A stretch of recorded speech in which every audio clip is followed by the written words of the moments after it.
Ka thonë Rasulullah alayhi salam, ai I cili thot La ilaha illallah, Allahu akbar. Thot Allahu azza wa jall, të vërtetën e ka thonë robi jam. La ilaha illa ana, nuk ka kush që meriton mu adhuru përveç meje. Wa ana akbar, unë jam më I madhi. E kur thot robi La ilaha illallah wahdah, thot Allahu azza wa jall, të vërtetën e ka thonë robi jam. La ilaha illa ana wahdi, vetëm une I vetëm. E nëse thot robi La ilaha illallah wahdahu la sharika lah, thot Allahu azza wa jall, të vërtetën e ka thonë robi jam.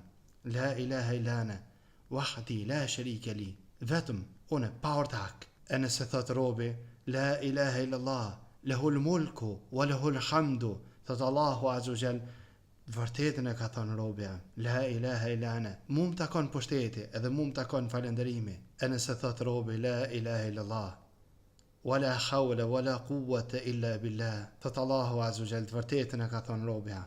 La ilaha illa ana, e nuk ka forcë as mundësi kur fare përveç me lejen e Allahut azza wa jall, përveç me lejen tam, thot Allahu azza wa jall.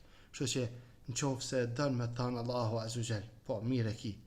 Çashtu është, thuaj këtë fjalë musliman, edhe alhamdulillah rabbil alamin, secili prej neve I dim këtë fjalë. Vetëm randitja na shtat vështirësohet pak e këshyr këto qysh e kena shkruar e krejt për fund. Ka thënë Muhamedi alayhi salam, ai I cili thot këta në smundjen e tij edhe vdes nuk e rro këta zjarri xhehenem. Allahu azza wa jalla na bëj për muslimanët mirë. Allahu azza wa jalla